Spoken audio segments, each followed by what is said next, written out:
chicos. Sí, profesora, en un momento presentamos. Fernández, en su equipo no está Pascual. No, ¿verdad? ¿Cuál es su nombre, perdón?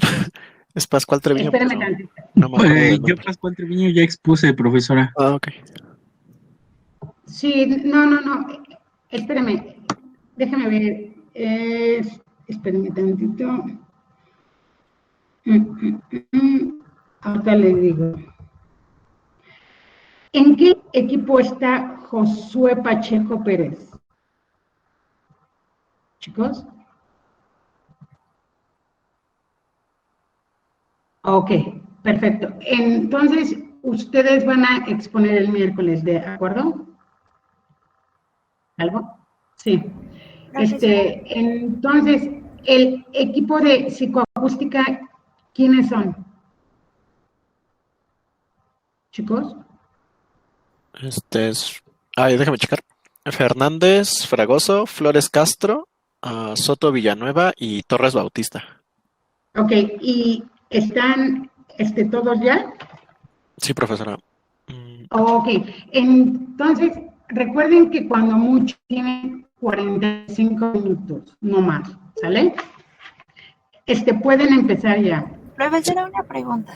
Mande, Nosotros de ruido y vibraciones, ¿cuándo vamos a exponer? el día de hoy, Ah, ¿vale? ok. Sí, gracias. ¿Están completos, Vero? Sí, creo que sí. Ok, va. Ujú.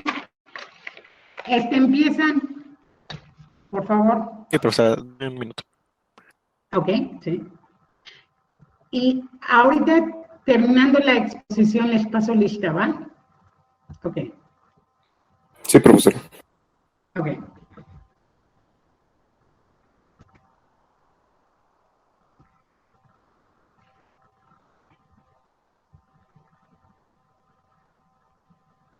Ya se ve sus diapositivas.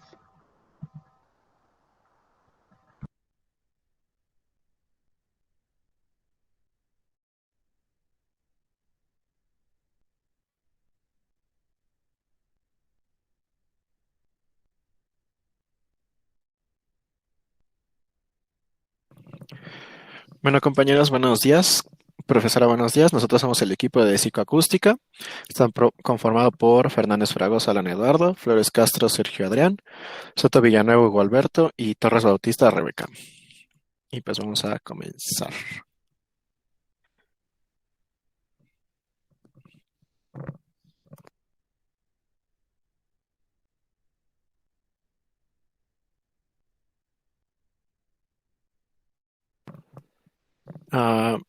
Me parece que le toca a un compañero, pero como que se le fue la luz o algo así. Entonces, ahorita comenzamos bien, profesora, disculpe. ¿No sabe cuánto tiempo tardará su compañero? Me dijo 2 minutos, pero si quiere lo Ok, presiono. Sí, le damos 2 minutos. ok. El equipo de ruido, por si pasan los 2 minutos, ¿está completo? Sí, Sí, profesora. ¿Verán? profesora. Ok. Entonces, si en 2 minutos no le vuelve la luz a su compañero, exponen el equipo de ruido y luego ya, si volvió más tarde, expone el equipo de psicoacústica, ¿de acuerdo? Sí, profesora, está bien. Muchas gracias. Ok, sí. Ahorita entonces les paso lista, ¿no? ¿Cómo ven? Sí, profesora. Sí, estaría bien. Ok, permítanme tantito. Ok, entonces,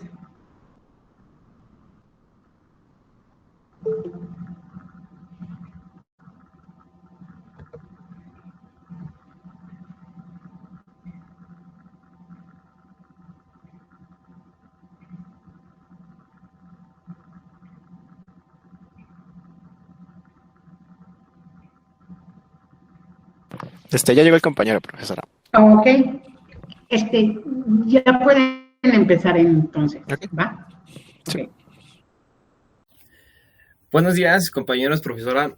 Antes de entrar con el tema de psicoacústica, vamos vamos a decir unas pequeñas definiciones para que quede un poquito más en claro lo que es la psicoacústica.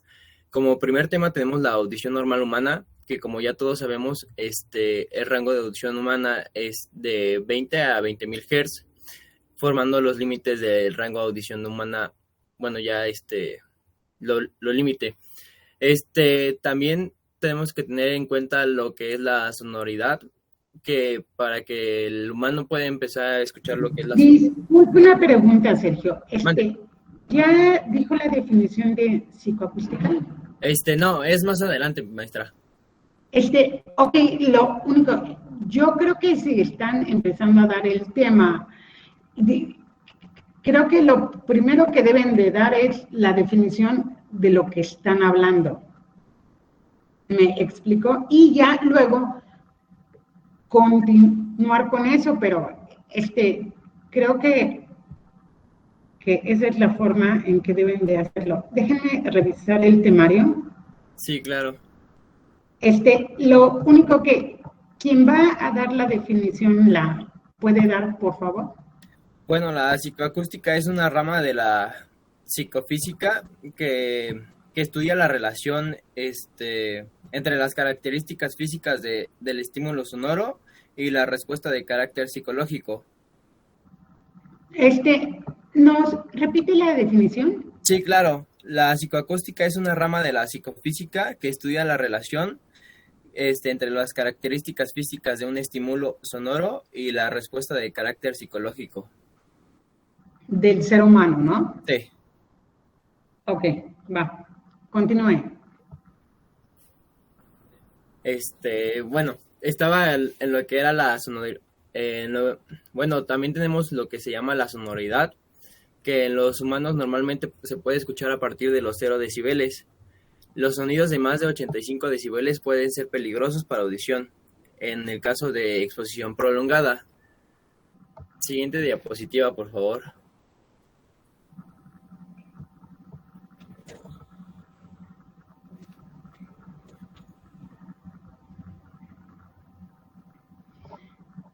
Sergio, Mande. solo una duda. Aquí veo que en el plan de estudios la unidad 1 es Introducción a la Psicoacústica y luego es la Anatomía y Fisiología del Oído. Creo que, si no me equivoco, usted nos está exponiendo la Anatomía y Fisiología del Oído, ¿no? ¿O no?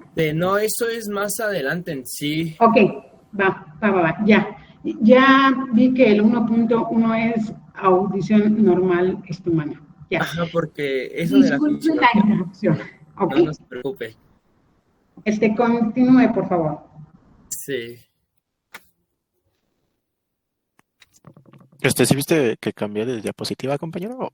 No me sigue apareciendo la misma de audición normal humana. A ver. ¿Ya les aparecen señales acústicas a los demás o...? No. Qué raro. No está, No. ahí está. No está en modo de presentación, Creo que- está en el PowerPoint completo. Ya está en señales acústicas. Ya. Pues ya sí, mejor para no andar perdiendo tiempo. Ok. Sí. Prosigue, compa. Gracias. Bueno, también tenemos que tener en cuenta el concepto que es una señal acústica, que es una señal codificada, emitida y difundida por un medio dispositivo apropiado, sin intervenciones de voz humana o sintética. ¿A esto qué se refiere? Bueno, se refiere a que debe de ser un sonido frecuente que todos lo podamos reconocer. En este caso, los sonidos de las ambulancias, las patrullas. A eso se refiere con señales acústicas. Sus características deben de ser más fuertes que el sonido natural que hay en las calles. No se puede poner ese tipo de sonidos si el sonido natural por sí, así lo podremos llamar, el sonido natural de la calle es muy, muy, muy fuerte, porque no se podría escuchar. También antes de emitir una señal acústica, los ciudadanos deben de estar caracterizados con este tipo de señal para que no se saquen de onda. Siguiente diapositiva, por favor. Bueno, también tenemos que tener presente lo que es el concepto de ruido y, como todos sabemos, es un sonido inarticulado o confuso que suele causar una sensación auditiva desagradable.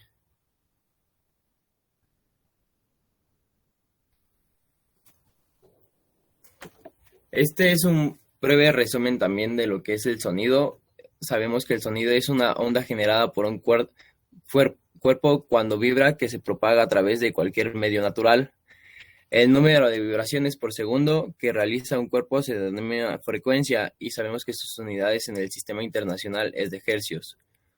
El sonido se propaga a diferentes velocidades según el medio en el que se mueva.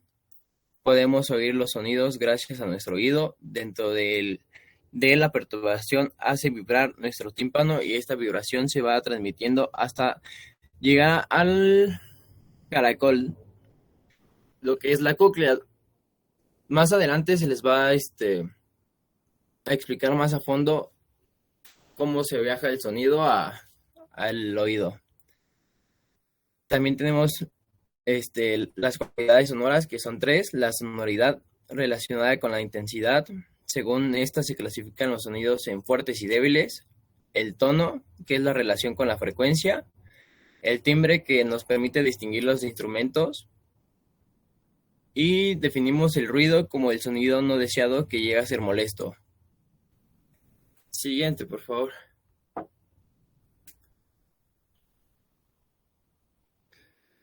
Bueno, la discriminación auditiva se divide en 2, que es la discriminación auditiva no verbal y verbal. Se define como la habilidad para reconocer y distinguir diferencias de frecuencias, intensidad y timbre entre sonidos, fonemas, frases o palabras idénticas. Lo que es la discriminación auditiva no verbal es la capacidad de reconocer diferentes sonidos, ya sea de animales, seres humanos o medios de transporte. Aquí como ejemplo están poniendo lo que es una onomatopeya, como guau a un perro o miau a un gato, que forma parte de la discriminación no verbal.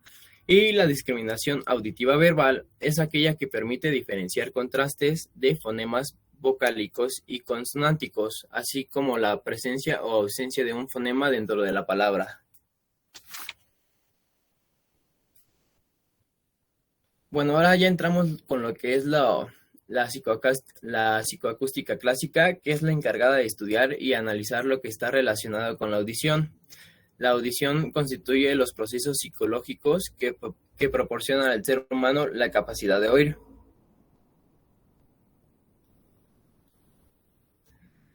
Bueno, ahorita se les va a aparecer 2 videos que son los métodos psicofísicos, perdón. En el primer video nos van a explicar lo que son 3 métodos y en el segundo video ya es la elaboración de los métodos.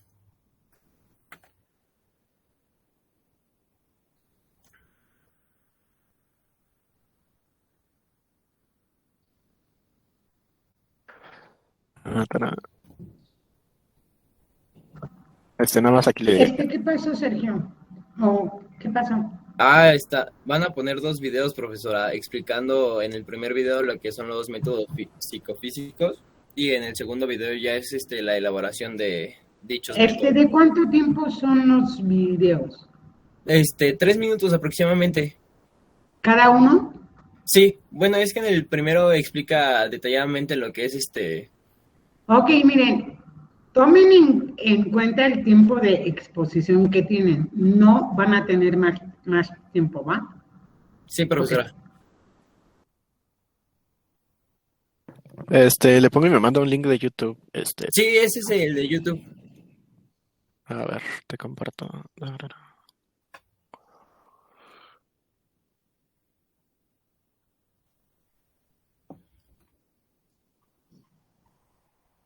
El tema que nos correspondió fue métodos psicofísicos. Los integrantes son Angie Paola Gaviria Rivera, Margaret Soto España, Paola Andrea García Acosta. Somos estudiantes de la Corporación Universitaria Minuto de Dios de la Facultad de Psicología de segundo semestre. Para aclarar los métodos psicofísicos se nos hizo necesario formular 3 preguntas. ¿Qué son los métodos? Segunda, ¿qué es la psicofísica? Tercera, ¿qué son los métodos psicofísicos? ¿Qué son los métodos? Los métodos son un procedimiento que van relacionados para llegar a un objetivo. ¿Qué es la psicofísica? La psicofísica es una rama de la psicología experimental, cuyo objetivo consiste en estudiar las relaciones entre lo físico y lo psíquico, es decir, entre lo objetivo y lo subjetivo. ¿Qué son los métodos psicofísicos? Los métodos psicofísicos permiten averiguar los límites de la sensorialidad, es decir, el umbral absoluto o umbral de la conciencia y el umbral relativo o umbral diferencial de cada propiedad que somos capaces de percibir. ¿Cuáles son los métodos psicofísicos? Dentro de los métodos psicofísicos podemos encontrar el método de ajustes, método de límites y método de estímulo constante. Método de ajuste. En este método el sujeto debe ajustar o manipular la intensidad del estímulo que sea capaz de percibirlo. Método de límite. Permite determinar el umbral absoluto en que se presenta el estímulo en una magnitud siempre perceptible y se va siguiendo una serie de presentaciones en magnitudes cada vez menores hasta que el sujeto no pueda percibir el estímulo.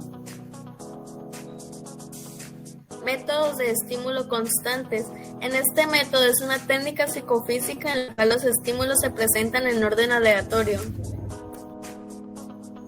Esto fue todo por hoy. ¡Gracias! Bueno, como ya nos explicaron en ese video, ahí son tres métodos, que es el método de límites, el método de ajustes y el método de estímulo constante. Ahora en el siguiente video es cómo se realizan dichos métodos.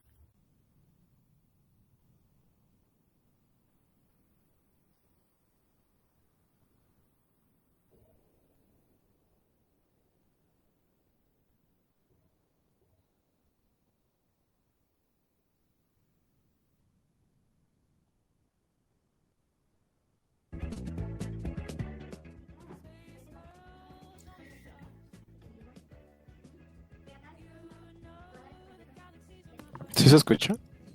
No, bueno, ahí lo que les voy a explicar, No. como dicen, es el método de límites. Ya en el método de límites, ahí lo que están haciendo es comprobar en los vasitos de plástico, lo que le pusieron fue agua con limón y debe de decir la niña si hay un estímulo de limón más fuerte, más alto, sí y no. Y lo que está haciendo ya con el vaso de vidrio es limpiarse la boca para que no haya ninguna falla en el método.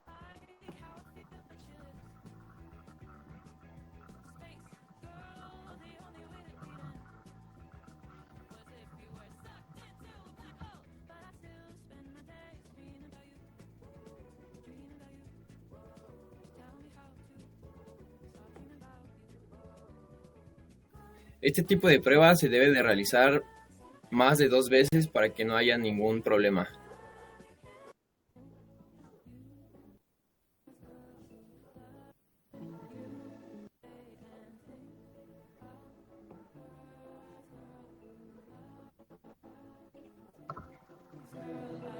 Sergio, una pregunta. Mande, maestra. Ya que ustedes están poniendo los videos y explicar los métodos, si yo les pregunto o quiero consultar después, ¿en qué consisten los métodos? ¿Va a estar el método explicado en las diapositivas o no? Sí, todo está en las diapositivas. Ok.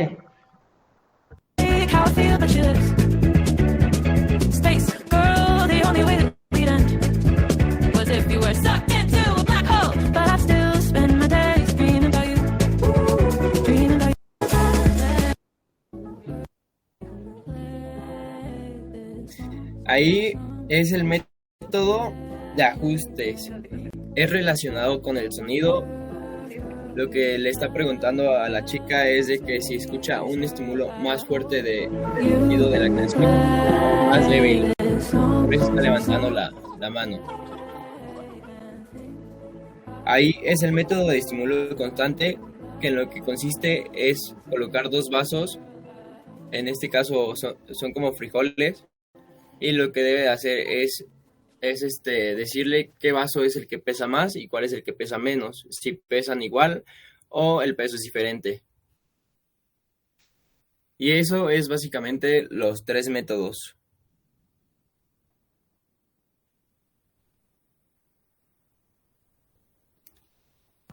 Sergio, Mande. ¿me dicen resumidas cuentas en qué consiste el método de límites? ¿De cuál, maestra? ¿De límites? Sí. En decir sí o no al estímulo que percibe la persona. ¿Que fue El vaso de limón. agua con limón? Ajá, ese. Ok. ¿Cuál es el de ajuste? El de ajustes fue cuando la chica tenía unos audífonos y decía sí y no. Bueno, en ese caso levantaba su mano derecha para decir si escuchaba más fuerte el sonido o más débil. Y el método de estímulo constante es el método que dices sí, no, es más pesado o son iguales los vasos. Ok, va. Sí, ahora vamos ya con la estructura anatómica del oído externo y medio. Bueno, el oído externo está formado por lo que es el pabellón auricular o la aurícula, que es la parte externa del oído. También está conformado por lo que es el conducto auditivo externo, la membrana timpánica y el oído medio. Bueno, el oído medio está conformado por lo que son los 3 huesecillos, que es el yunque, el martillo y el estribo, y también está conformado por la trompa de Eustaquio. Siguiente, por favor. Bueno, aquí en la fisiología del oído externo y medio también se les va a mostrar un video donde se les explica básicamente cómo es que podemos escuchar y las partes del oído externo y medio.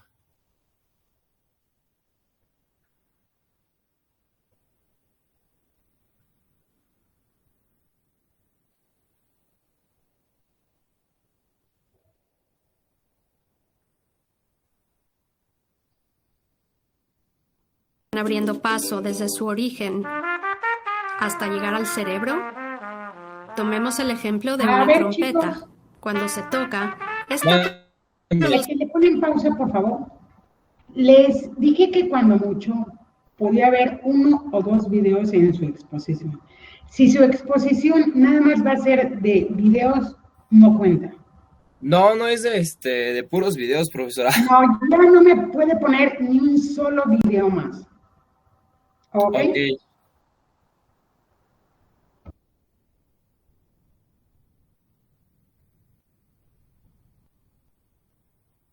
Bueno, aquí le puedes regresar, por favor, Bueno, aquí básicamente lo que es la fisiología del oído externo y medio.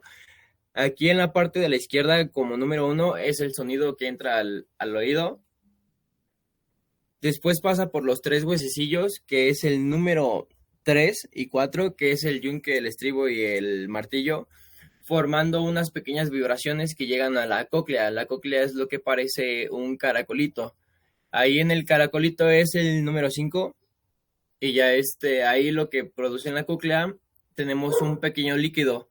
Lo que hacen esas vibraciones que entran por el martillo, yunque y estribo es formar señales eléctricas ya con el pequeño líquido que tenemos ahí, formando esas pequeñas sensaciones eléctricas ahí en la cóclea. Lo que se producen ya es el sonido. Es básicamente eso la fisiología del oído externo y medio. Siguiente, por favor. Bueno, la estructura del oído interno y su mecanismo de respuesta. Tenemos lo que es el nervio coclear, los canales semicirculares, el incus, el martillo, la cóclea, el estribo, el canal auditorio, la aurícula, el himato acústico externo y la membrana timpánica. Aquí, como ya se los expliqué así rápido en la diapositiva pasada, es básicamente lo mismo. Aquí ya tenemos lo que es la cóclea, el martillo. Es el mismo procedimiento de que el sonido entra por el himato acústico externo, pasa por el martillo, el estribo y llega a la cóclea. De ahí de la cóclea tenemos algo que se llama el nervio coclear, que es ahí donde ya se producen las señales eléctricas y pasan a nuestro cerebro, y por eso es que así podemos identificar los diferentes sonidos. Bueno, ahora toca lo que es un electrofisiología del sistema auditivo.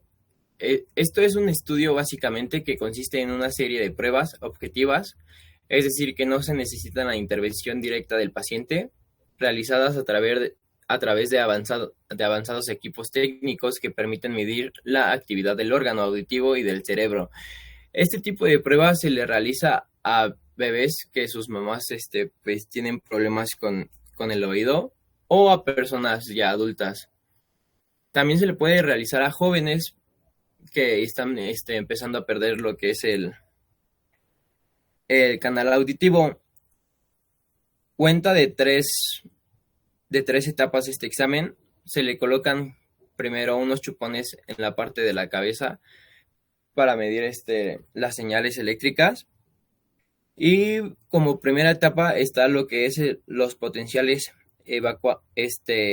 evocados, que consiste en analizar cómo los impulsos eléctricos se transmiten y el área del sistema auditivo pueda estar dañada.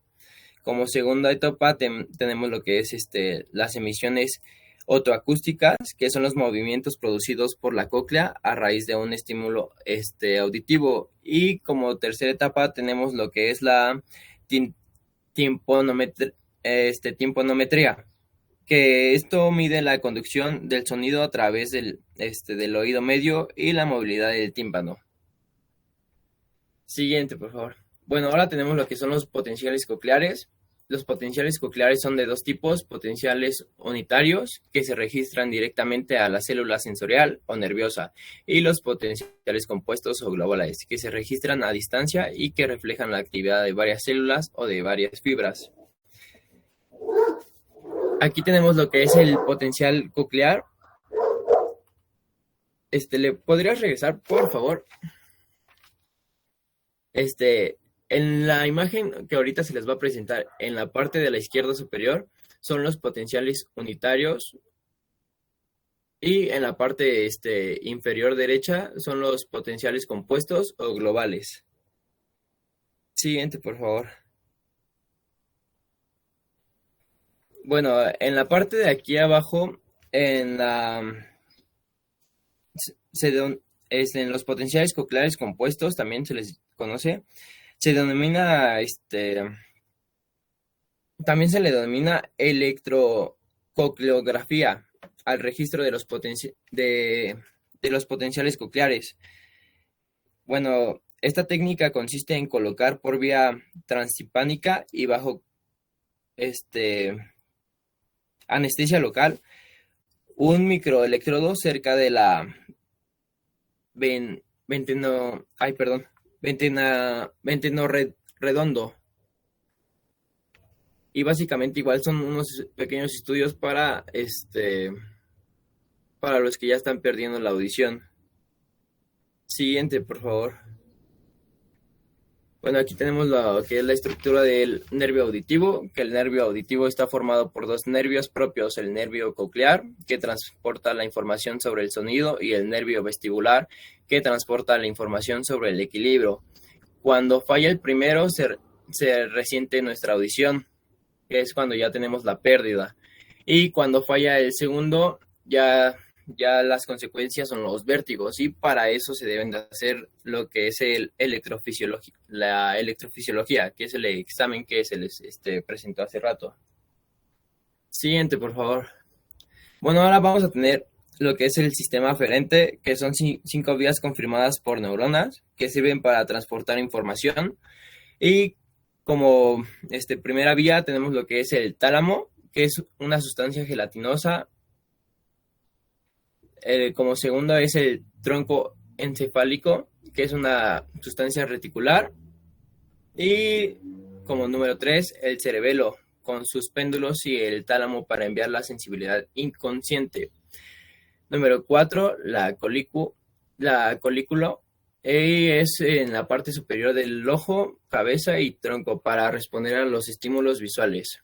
Y como número 5 tenemos lo que es la médula oblongada, y esto es para intervenir en el movimiento. Siguiente, por favor. Bueno, ya para finalizar mi parte, tenemos lo que es el sistema auditivo aferente, que se divide en 3 etapas, y la primera etapa es que las neuronas de la vía asientan en el ganglio espiral del corti. Siguiente, por favor. La siguiente etapa es que las neuronas en los núcleos cocleares ventrales. Bueno, la segunda etapa son las neuronas en los núcleos cocleares ventral y dorsal. Y como tercera etapa, las neuronas están localizadas en el núcleo geniculado medial del tálamo. Bueno, yo les voy a hablar sobre sensitividad auditiva. Para saber esto hay que saber qué son los umbrales de audibilidad. El umbral de audición es la intensidad mínima de sonido capaz de impresionar el oído humano. Aunque no siempre este umbral sea el mismo para todas las frecuencias que es capaz de percibir el oído humano, es el nivel mínimo de un sonido para que logre ser percibido. La siguiente, por favor.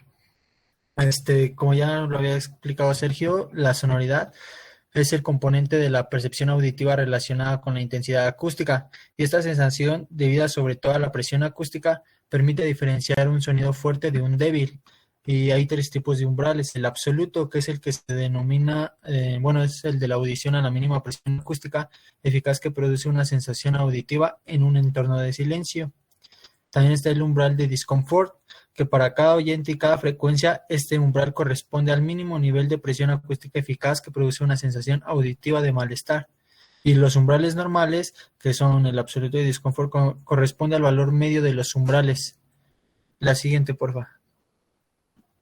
La sonoridad tiene diferentes factores, como el efecto de la duración, que la sonoridad aumenta hasta un valor crítico comprendido entre 50 y 400 milisegundos y a continuación disminuye ligeramente. La apreciabilidad de la señal, que es cuando el oyente espera la emisión de un sonido fuerte, la sonoridad que éste provoca es menor que si no se lo espera. Tenemos también el reflejo acústico o estapedial, que este reflejo actúa sobre sonidos breves de frecuencia medias e intensidades superiores a 80 decibelios.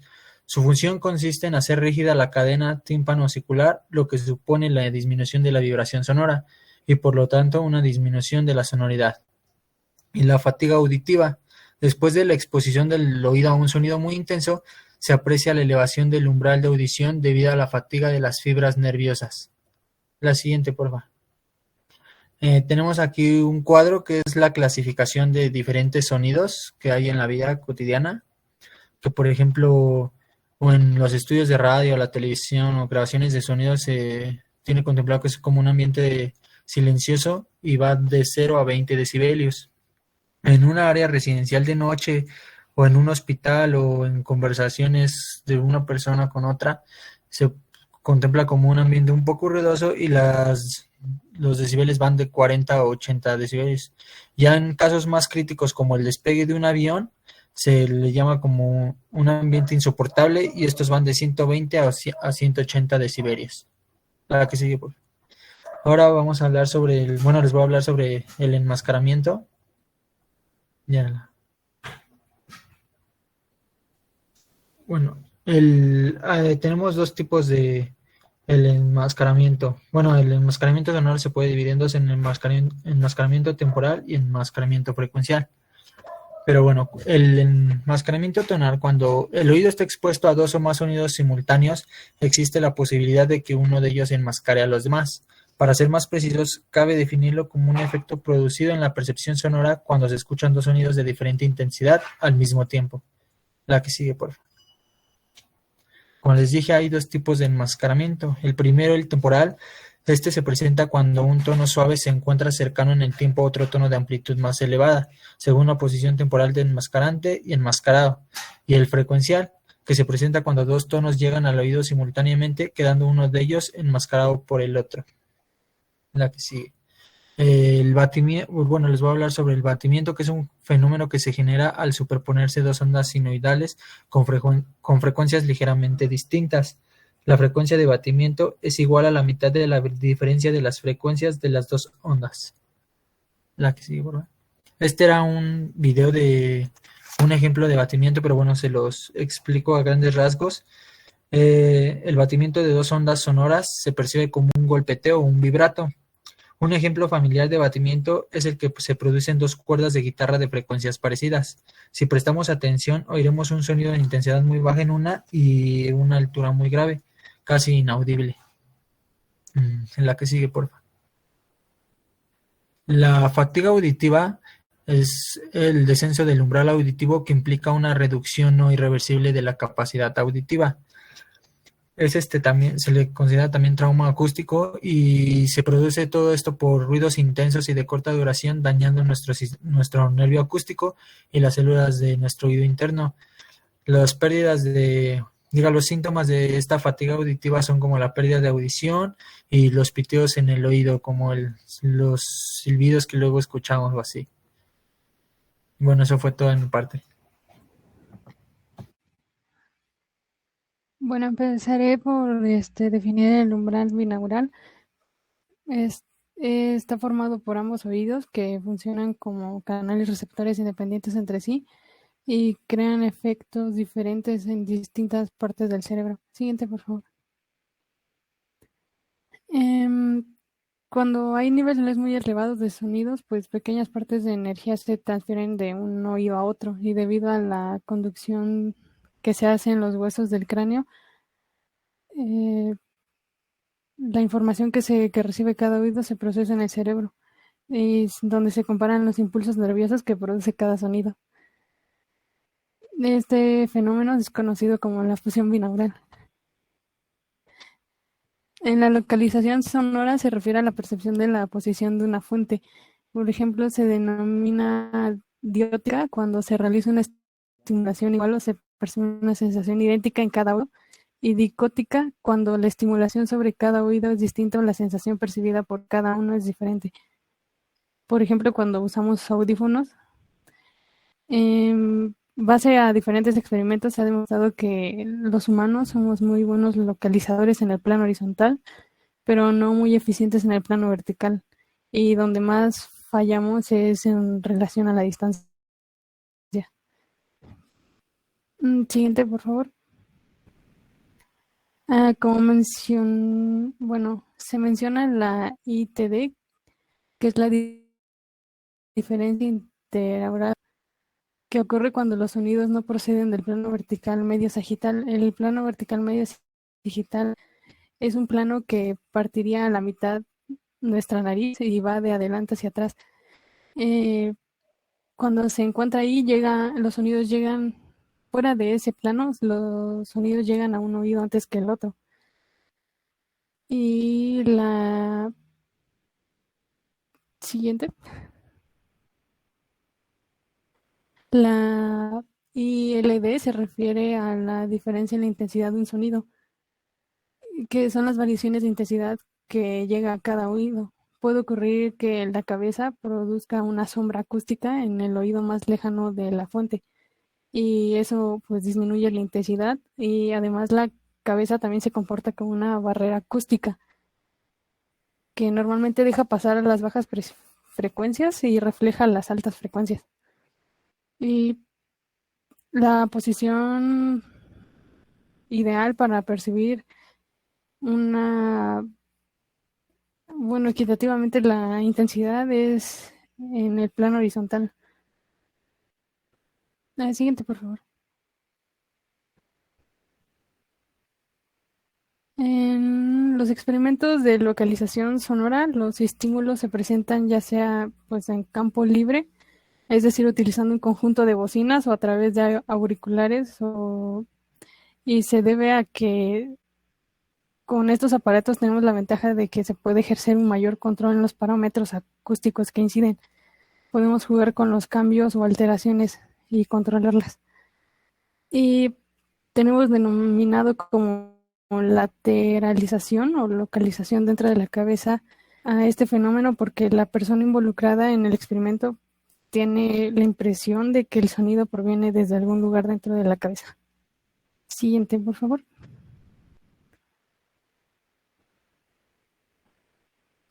Bueno, ya como lo comenté, la localización de los sonidos dentro de la cabeza se denomina lateralización. El localizar sonidos que parecen provenir de fuentes de la cabeza se llama localización y se basan en las mismas señales y mecanismos binaurales. Siguiente, por favor. Más específicamente, como ya lo habían mencionado mis compañeros, el enmascaramiento puede definirse como un efecto producido en la percepción sonora cuando se escuchan dos sonidos de diferente intensidad al mismo tiempo. Al suceder esto, el sonido más débil resultará inaudible, ya que el cerebro solo procesará el sonido enmascarador, y los sonidos de baja frecuencia y amplias bandas enmascaran los sonidos más altos de frecuencia, que son muy suaves al oído. Y este efecto normalmente se da entre tonos muy cercanos en frecuencia. Siguiente, por favor.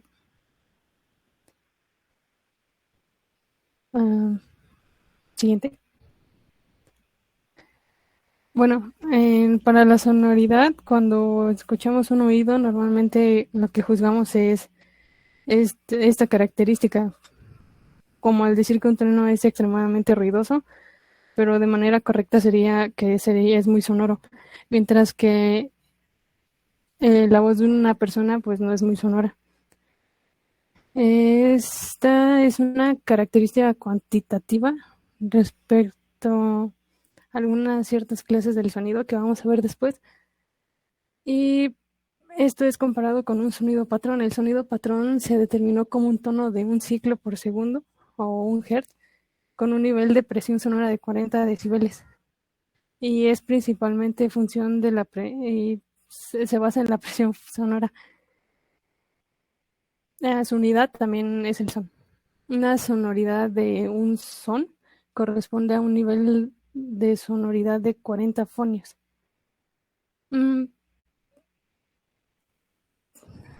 Siguiente.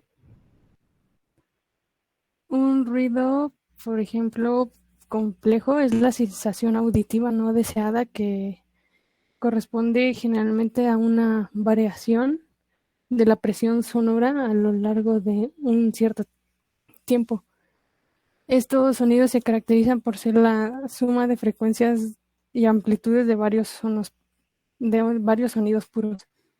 El espectro de frecuencias de un ruido varía aleatoriamente a lo largo del tiempo y, a diferencia de otros sonidos complejos que pueden ser como los acordes musicales, estos no siguen una ley de variación precisa.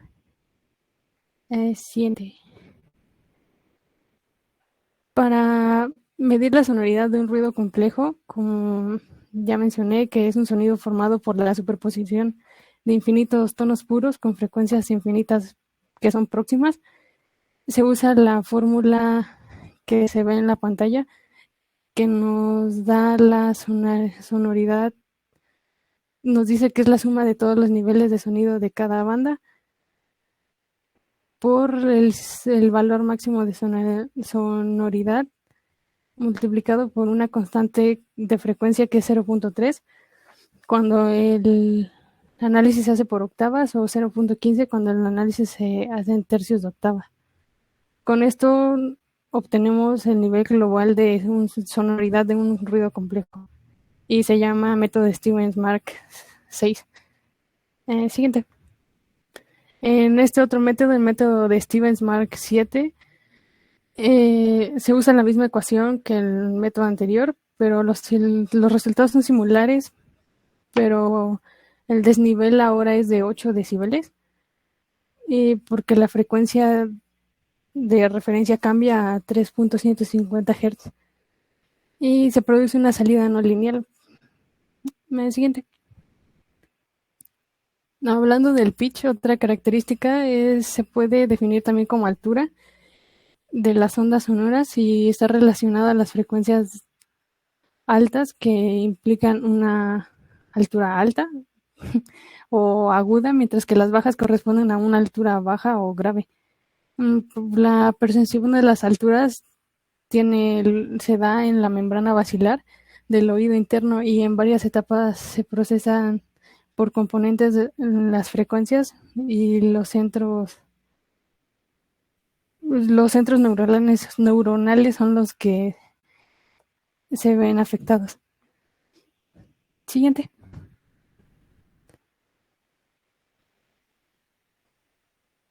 Bueno, cuando dos notas suenan a la vez, por ejemplo, en algunas ocasiones percibimos una tercera nota.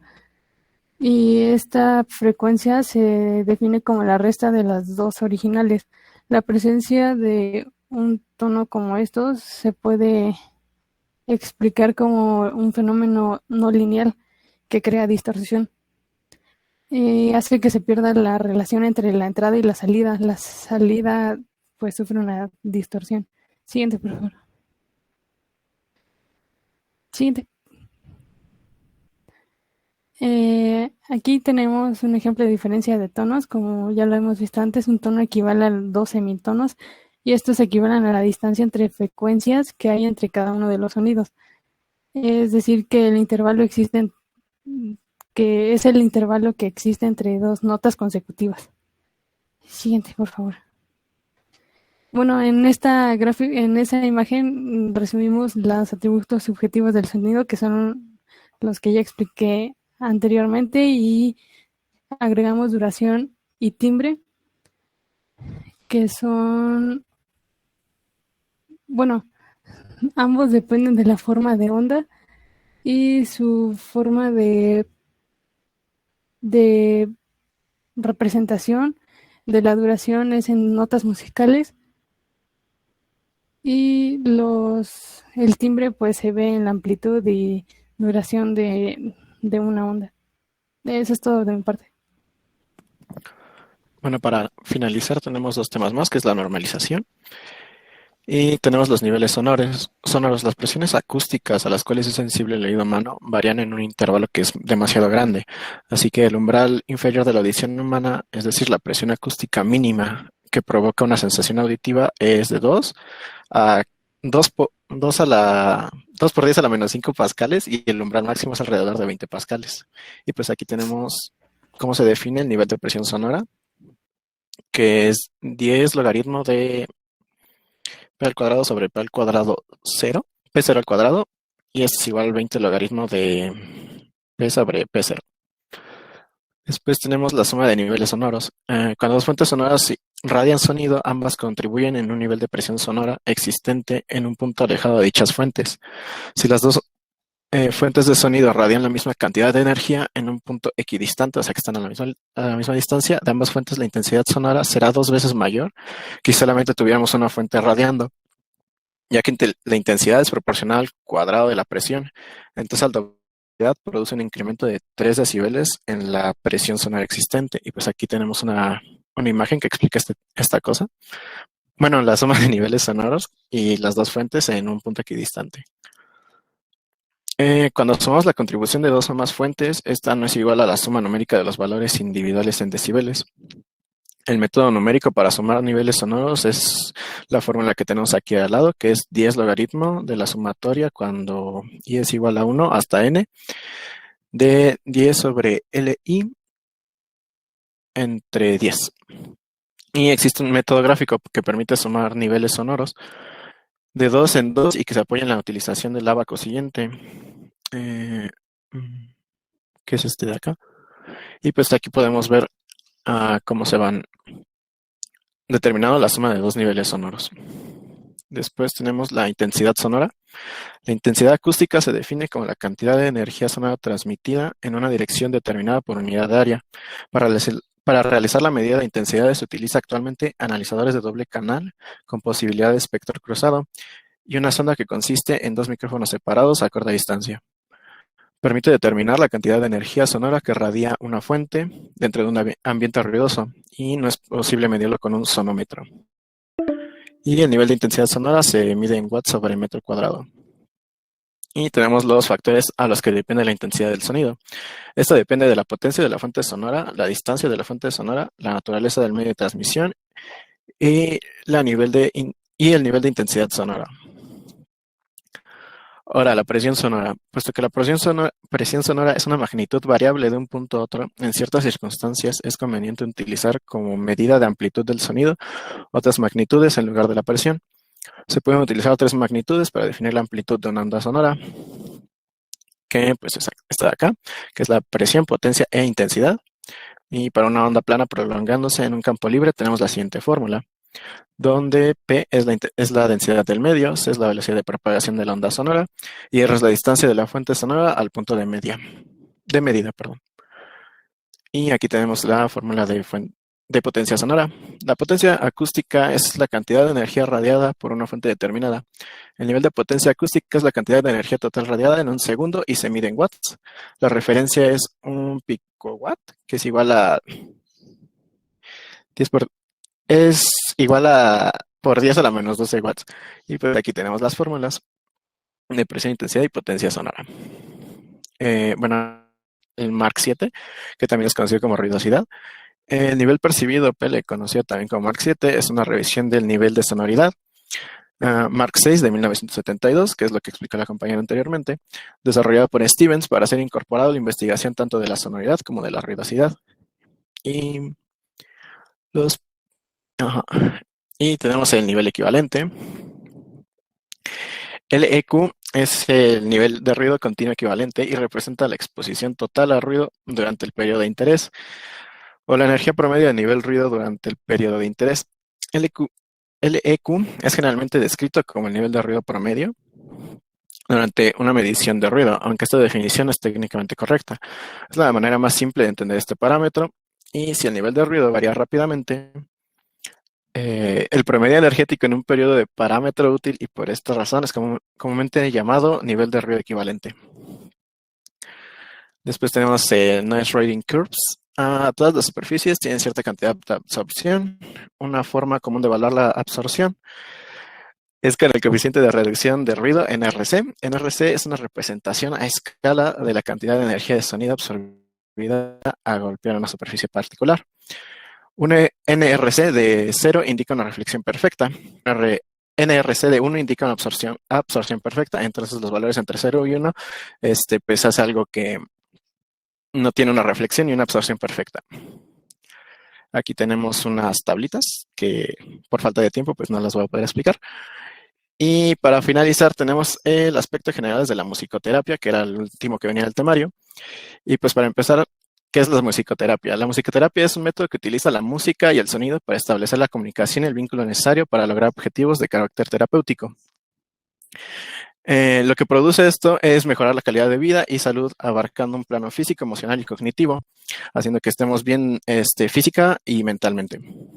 Después hay unas técnicas concretas que utiliza la musicoterapia y existen diferentes técnicas que se puede utilizar, que ya puede ser a nivel grupal o individual.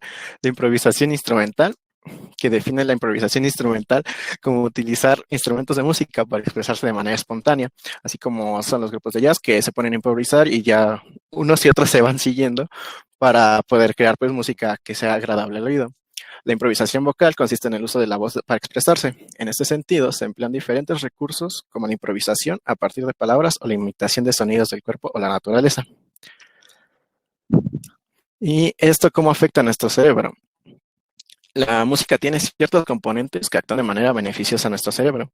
Cabe destacar que la música estimula la producción de serotonina, lo cual nos hace ser más felices, porque se le conoce como la hormona de felicidad y facilita que se produzcan cambios en la química cerebral, generando una sensación de bienestar y pues de felicidad, obviamente. Tenemos beneficios en el área cognitiva. Al hilo de, en lo que se mencionaba anteriormente, la musicoterapia contribuye a la recuperación de la memoria al estimular áreas cognitivas, tales como el lenguaje y la atención. Según el músico extremeño Javier Alcántara, las facultades musicales y la memoria musical son las últimas que perdemos. Por esta razón, uno de los objetos de la musicoterapia es potencia, preservar la memoria y las capacidades cognitivas. Tenemos efectos fisiológicos y musculares también, y tal y como afirma la Fundación Musicoterapia y Salud, con esta técnica se consigue una mejor respiración y relajación, puesto que se utilizan estímulos y sonidos agradables y atractivos de la vida cotidiana de las personas. Asimismo, la musicoterapia puede ayudar al nivel muscular, la marcha y el equilibrio al caminar, además de reducir el riesgo de caídas. Básicamente, la musicoterapia nos ayuda demasiado, ya que nos hace sentir bien, nos hace sentir más alegres, y esto hace que tengamos un nivel de vida, una calidad de vida más saludable, y pues estemos bien en todos los sentidos. Así que pues a mí se me hace un tema bastante interesante y eso sería todo por nuestra parte.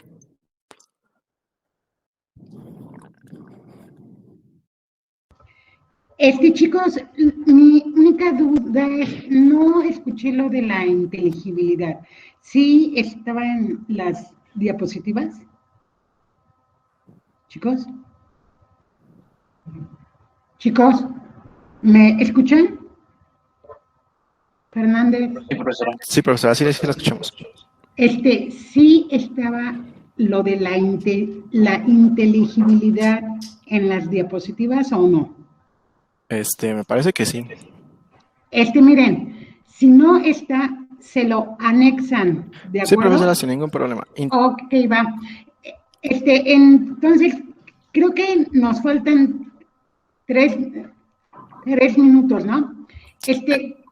¿Cómo le damos un fuerte aplauso al equipo, por favor?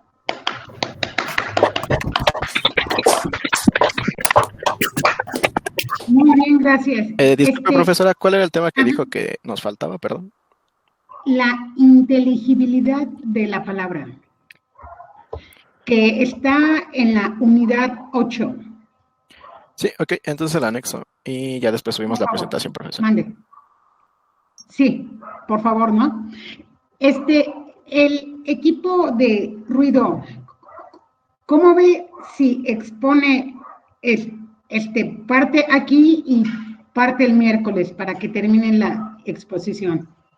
¿Sí o no? Sí, profesora. Sí, ok. Entonces, terminamos y hago la llamada, ¿va? Sale pues. Veo al ratito, ¿sí? Bye. Ya puede empezar a exponer.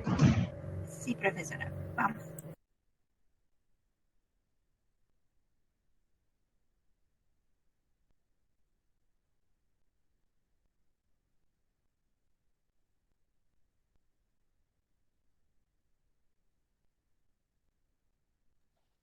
Buenos días, compañeros. Nosotros somos el equipo de ruidos y vibraciones.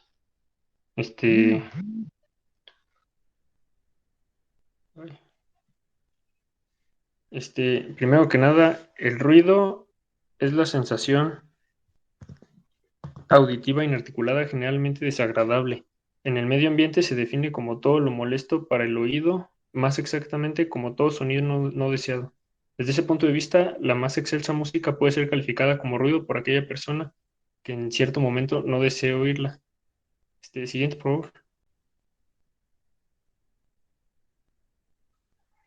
En el ámbito de la comunicación sonora se define como ruido a todo sonido no deseado que interfiere en la comunicación entre las personas o en sus actividades. Cuando se utiliza la expresión ruido como sinónimo de contaminación acústica, se está haciendo referencia a con una intensidad alta que puede resultar incluso perjudicial para la salud humana. Contra el ruido excesivo se usan tapones para los oídos y orejas.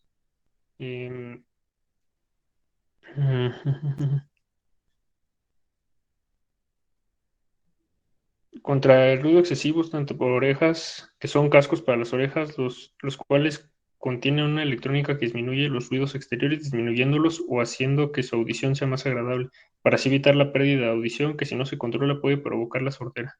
Siguiente, por favor. Factor de ruido. El concepto de factor de ruido Es bastante intuitivo. Es el ruido que un componente como un amplificador añade a la señal de entrada a medida que la señal de entrada pasa hacia la salida o que se genera en el movimiento térmico dentro de un componente pasivo. Existen muchas fuentes de este inevitable ruido creado internamente, incluida la entropía física del dispositivo y de los materiales, el movimiento aleatorio de los electrones y diversas imperfecciones, para citar algunas de las causas. Todo este tema de factor de ruido se profundiza más en la materia de comunicaciones analógicas también. Siguiente, por favor. La definición cuantitativa del factor de ruido es sencilla, es la relación del índice señal-ruido de la entrada respecto a al señal-ruido de salida. Y ahí está la ecuación con la que se calcula pues el factor. Siguiente, por favor.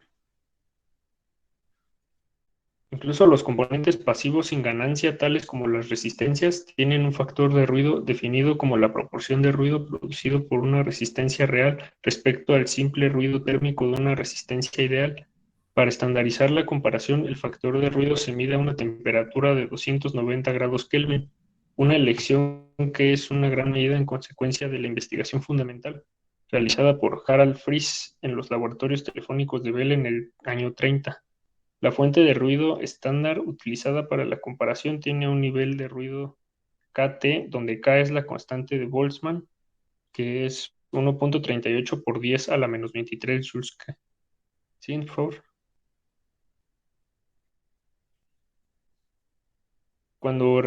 Tipos de ruido. De todo esto de tipos de ruido, cuando realizamos mediciones de ruido, es importante saber qué tipo de ruido vamos a medir con el fin de poder seleccionar los parámetros el equipo a usar y la duración de las mediciones. En este artículo te enlistamos los siguientes tipos de ruido.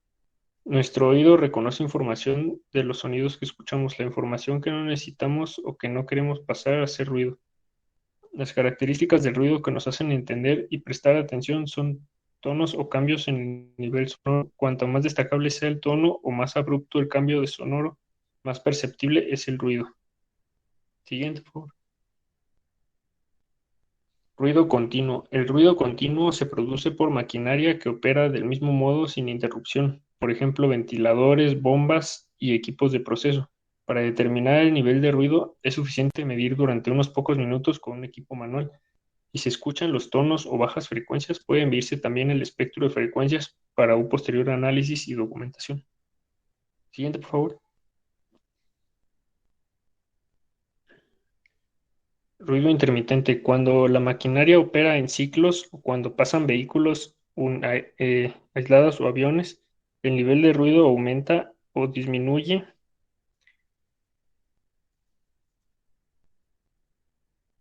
rápidamente. Para cada ciclo de una fuente de ruido de maquinaria, el nivel de ruido puede medirse simplemente como un ruido continuo, pero también debe anotarse la duración del ciclo. El paso aislado de un vehículo o aeronave se llama suceso. Para medir el ruido de un suceso se mide el nivel de exposición sonora que combina en un único descriptor tanto el nivel como la duración. El nivel de presencia sonora máximo también puede utilizarse. Puede medirse un número similar de sucesos para establecer una medida fiable. Siguiente, por favor. Ruido impulsivo. El ruido de impactos o explosiones, por ejemplo, un martinete, troqueladora o pistola es llamado ruido impulsivo.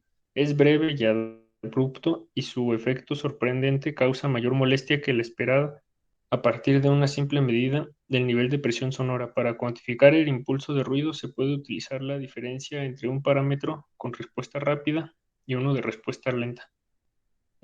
Además de estos ruidos también está el ruido blanco, el ruido rosa y ese tipo de ruidos, pero siento que esos ruidos son más para estudiar en análisis de señales. Siguiente, por favor. Ruido de baja frecuencia. El ruido de baja frecuencia tiene una energía acústica significativa en el margen de frecuencias de 8 a 100 Hz. Este tipo de ruido es típico en grandes motores de trenes, barcos y plantas de energía, puesto que este ruido es difícil de amortiguar y se extiende fácilmente en todas las direcciones. Puede ser oído a muchos kilómetros. El ruido de baja frecuencia es más molesto que un nivel de presión sonora ponderado A.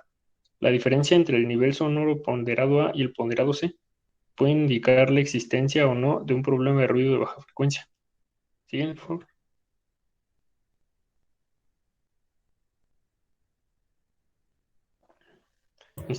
Ahora mi compañera les va a explicar sobre legislación y efectos en la salud. Bueno, ahora, pues, como dijo mi compañera, yo les voy a hablar acerca de la legislación y los daños que estos pues provocan son provocados por el ruido y las vibraciones. Siguiente, por favor. Una pregunta, de hecho, que nosotros nos deberíamos de hacer, y normalmente pues no lo hacemos. Para empezar, pues hay que recordar... Ay, espérame tantito.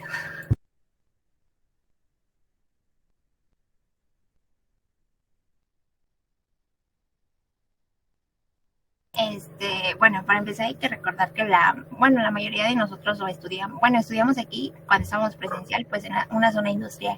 Entonces, pues... ¿Dijo algo, Vero? ¿Mande? ¿Dijo algo? No, ¿verdad? Sí, profesora, ¿no me escucha?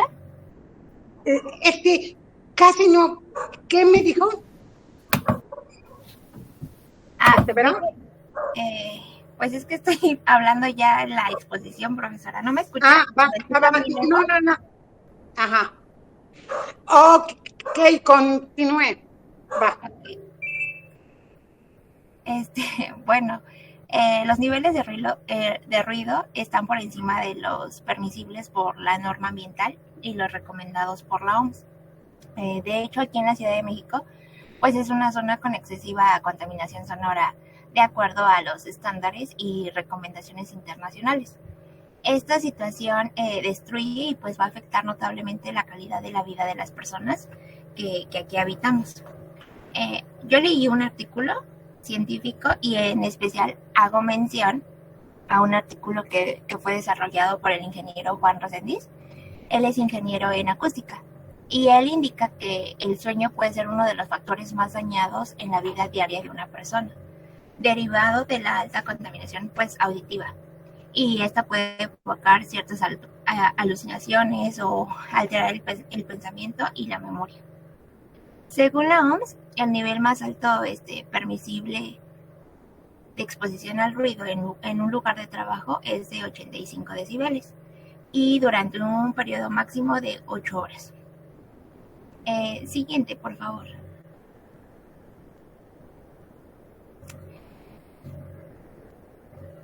Bueno, a continuación hay un esquema que muestra algunas de las situaciones que sobrepasan dichos niveles.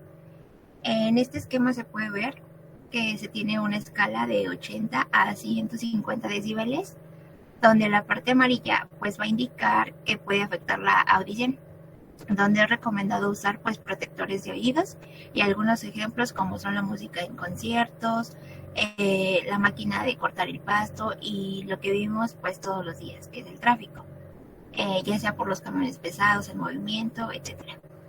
La parte roja va a indicar que la exposición prolongada a estos niveles de ruido, y estos pues pueden afectar permanentemente la audición, como son los cohetes, las armas de fuego, el despegue de un avión, sirenas de ambulancia, esto pues ya directamente. De hecho, la OMS pues también hace mención que el 80% de los pobladores del mundo están expuestos a ruido que excede el nivel permitido en las ciudades, que es de 55 decibeles en zonas residenciales de la Ciudad de México. Entonces, de acuerdo pues a algunos reportes, el ruido en la Ciudad de México oscila entre los 67.1 y los 72.9 decibeles. Estos son pues niveles superiores a los límites que marca tanto la norma ambiental del Distrito Federal o Ciudad de México y la Organización Mundial de la Salud. De hecho, ahí en las zonas como es el Eje Central o la calle de Bolívar, se han detectado hasta 85 decibeles por la tarde. Siguiente, por favor. Bueno, ahora científicos y expertos y numerosos pues organismos oficiales como la Organización Mundial de la Salud, la Comunidad Económica Europea y otras instituciones pues han declarado de forma unánime que el ruido tiene efectos muy perjudiciales para la salud, y estos pues van a variar desde trastornos puramente fisiológicos, como la pérdida progresiva de audición, hasta también puede haber psicológicos, al producir una irritación y un cansancio que provocan disfunciones en la vida cotidiana, tanto en el rendimiento laboral como la relación con las demás personas. Provocan adversamente a la lectura también, la atención, la resolución de problemas y la memoria, como ya lo había mencionado. Siguiente, por favor. Bueno, ahora, el ruido con niveles por encima de los 80 decibeles puede aumentar el comportamiento agresivo. Además, parece haber una cierta conexión entre el ruido comunitario y ciertos ruidos problemas mentales, debido a la demanda de tranquilizantes y somníferos. La incidencia de síntomas psiquiátricos. El ruido puede causar otros de los muchos problemas, pero la principal consecuencia social es el deterioro de la audición, que produce la incapacidad de entender una conversación en condiciones normales y que está considerado una desventaja social severa. Algunos síntomas ya más específicos que provoca el ruido y algunas vibraciones pueden ser el dolor de cabeza, la dificultad para comunicar, para hablar, o sea, para comunicarte en una conversación normal, el estrés, la fatiga y entre otros. Siguiente, por favor. Bueno, las normas que legislan estos niveles en México son la norma oficial mexicana número NOM 081 ECOL 1994, que establece los límites máximos permisibles de emisión del ruido de las fuentes fijas y su método de medición. El objetivo de esta norma va a ser establecer los límites máximos permisibles de emisión de ruido que genera el funcionamiento de las fuentes fijas y el método de medición por el cual se determina su nivel emitido hacia el ambiente. Las fuentes fijas hay que recordar que son las instalaciones establecidas en un lugar que tengan como finalidad desarrollar operaciones o procesos industriales, comerciales, de servicios o actividades que generen o puedan generar emisiones contaminantes a la atmósfera. Siguiente, por favor. También existe el Reglamento para la Protección del Ambiente contra la Contaminación, originada por la emisión del ruido, que tiene como objetivo plantear ciertas reglas en todo el territorio nacional, haciendo cumplir con la Ley Federal de Protección al Ambiente en lo que se refiere a la emisión contaminante del ruido, provenientes de fuentes artificiales, ya sean fuentes móviles como aviones, claxon, etc. O también fijas como la misma industria. Siguiente, por favor. Siguiente.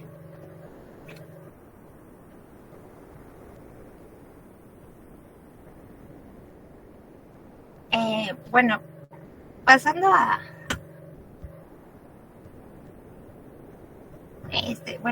a otro tema. El anterior es un video muy cortito donde más o menos son los ejemplos que ya les había mencionado, pero ya se los dije.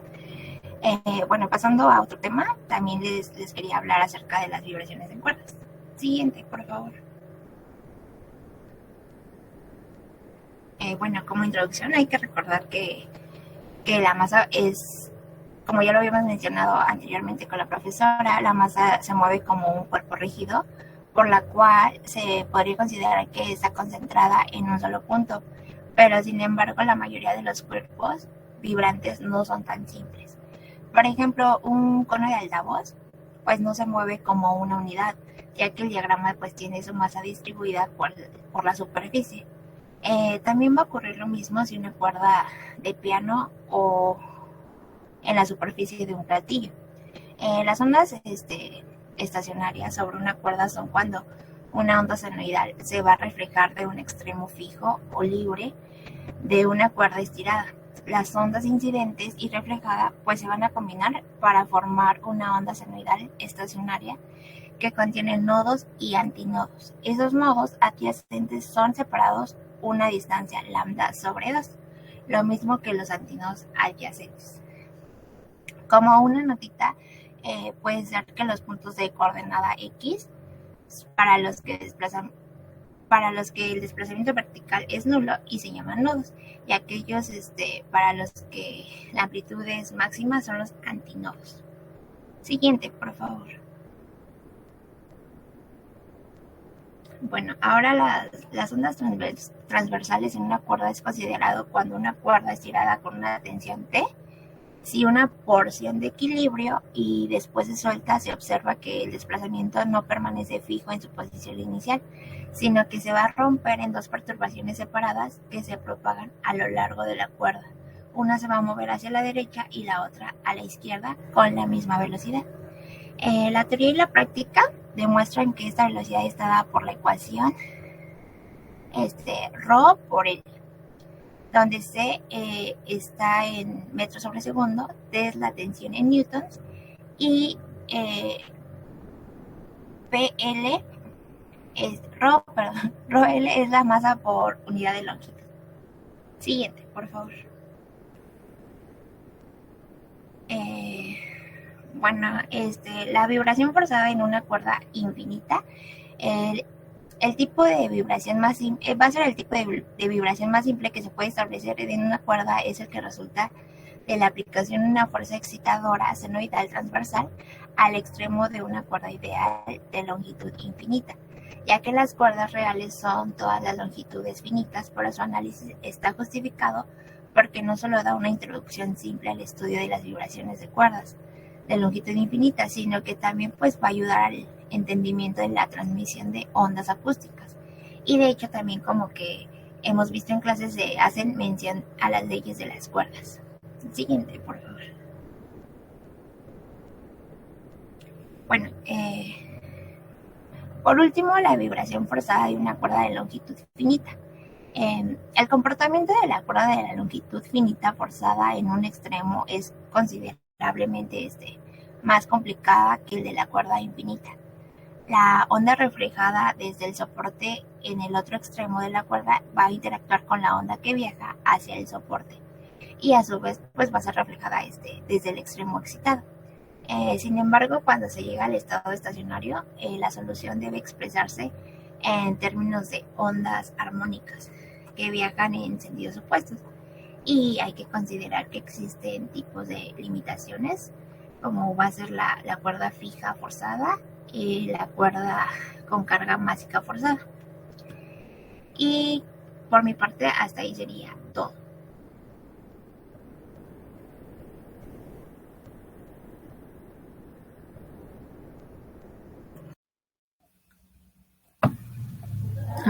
Bueno, yo les voy regresando a la parte de qué son las vibraciones.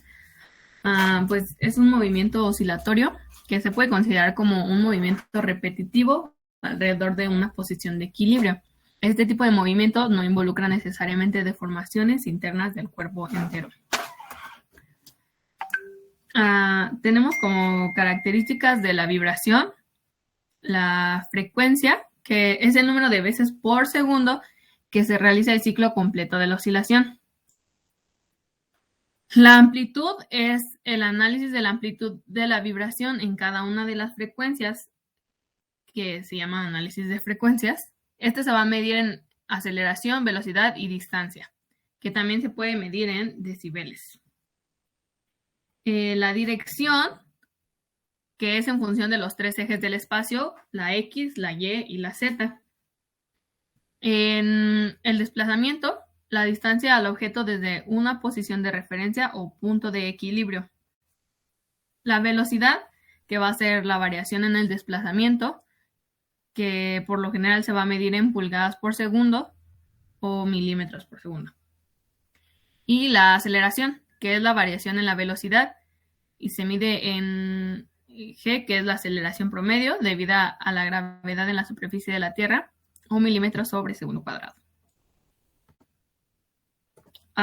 Como origen de las vibraciones, tenemos que podría ser por el funcionamiento de los equipos de trabajo y por los procesos productivos de transformación.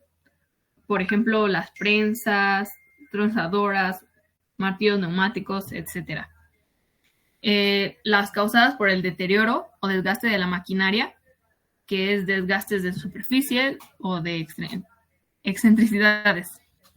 o debidas a los fenómenos naturales, que podrían ser los vientos, las tormentas, los terremotos. Aquí tenemos una clasificación de vibraciones por su frecuencia. Las de baja frecuencia pues son las que generan los transportes, como aviones, trenes, coches. Los de baja frecuencia serían los vehículos de transporte o industriales, tractores y maquinaria agrícola y maquinaria de obras públicas. Y ya los de alta frecuencia serían herramientas manuales rotativas alternativas o percutoras, pulidoras, motosierras, martillos, neumáticos, esas que generan más vibraciones.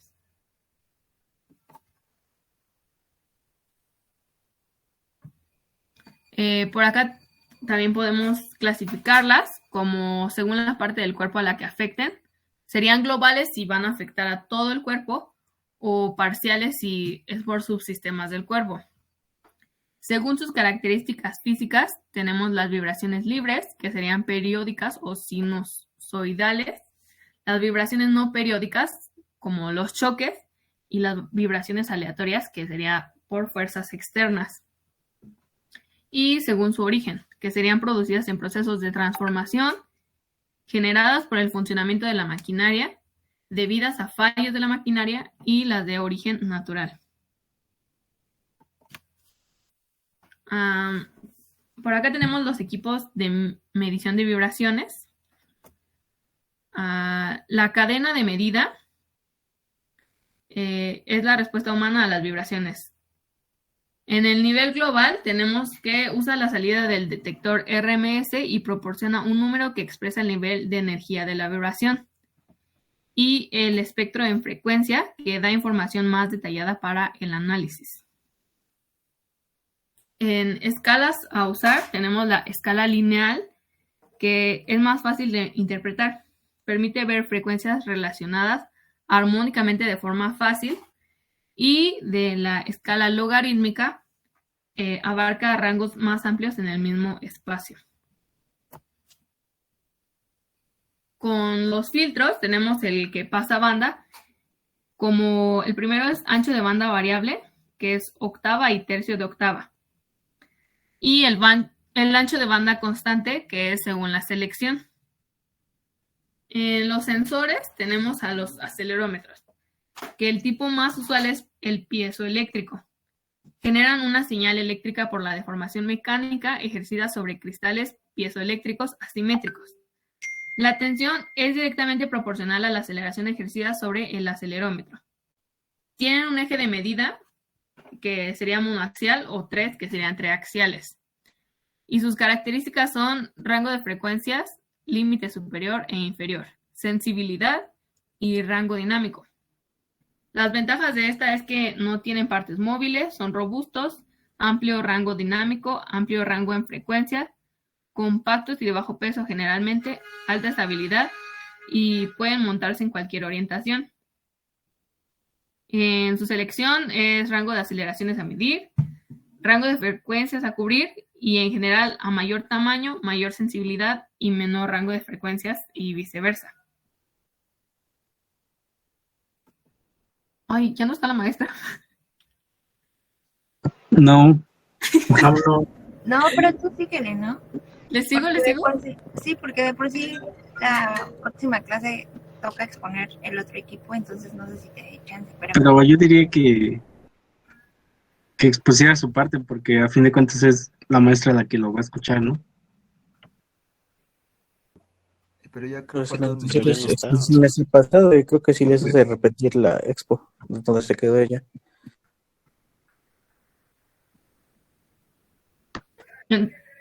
Entonces, ¿sigo o no? Pues ya son 11:30. No sé si tú quieras ir. Bueno, es que yo tengo otra clase, entonces. Sí.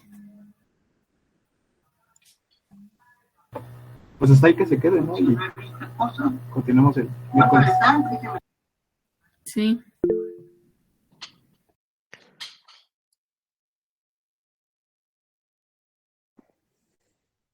Chale, yo creo cómo le diríamos a la profesora para los que nos dé más tiempo. ¿Un correo? tú mándaselos, un día después nada más no te dicen nada. Es cierto.